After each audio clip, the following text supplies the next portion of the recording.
Chers spectateurs, aujourd'hui je voudrais vous parler du sujet de l'Ancien et du Nouveau Testament. Au cours des dernières années, des voix de théologiens s'élèvent qui disent qu'on peut se détacher de l'Ancien Testament, que cela est inutile, superflu et donc négligeable dans son contenu pour les chrétiens. Au cours des 20 dernières années, j'ai eu et je continue à rencontrer la Mère de Dieu, Jésus et Dieu le Père dans mon rôle comme mystique. Plusieurs fois, j'ai été mis au courant de la Bible et de l'importance de son contenu dans le contexte de ses contacts. Dieu me pointe donc vers différents passages de la Bible dans l'Ancien et aussi dans le Nouveau Testament et souligne ainsi leur signification. De cette manière, il certifie lui-même ces textes que nous n'appelons pas sans raison parole de Dieu.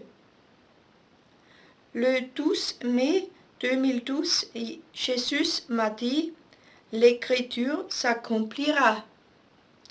Et avec cela, il a cité en quelque sorte lui-même dans une certaine mesure en répétant les paroles de Luc chapitre 20, verset 37.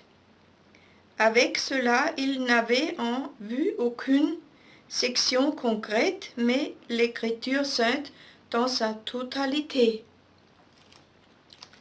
Souvenons-nous aussi de Luc chapitre 24, versets de 25 à 27, lorsque Jésus était sur le chemin d'Emmaüs avec 2 disciples.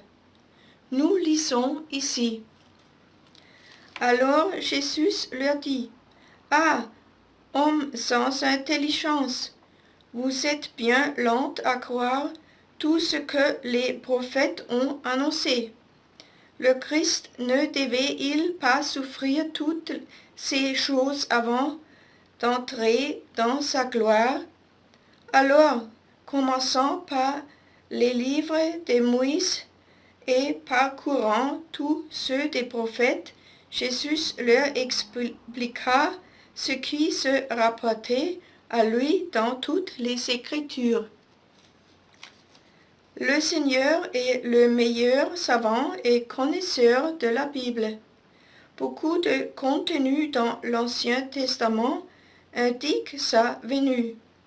Parce que l'Écriture se réalise, la vérité qui se trouve dans les mots des prophètes se confirme en même temps.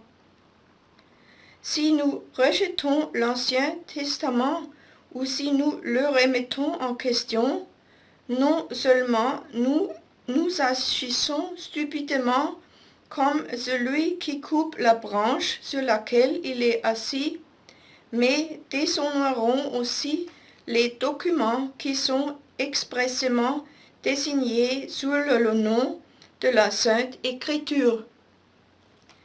Jésus lui-même a utilisé le Tanakh à plusieurs occasions pour ses sermons et a utilisé des citations de celui-ci.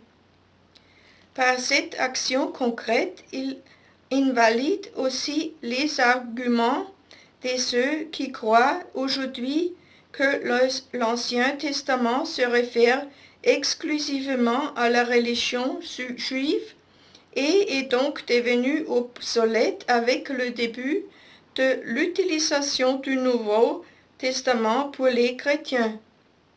Comme mystique, je peux apprendre sans cesse le gentil Dieu comme un Père aimant qui se déplace sans effort au cours des millénaires dans le présent. Il est le Dieu qui a déjà parlé à Abraham et à Moïse.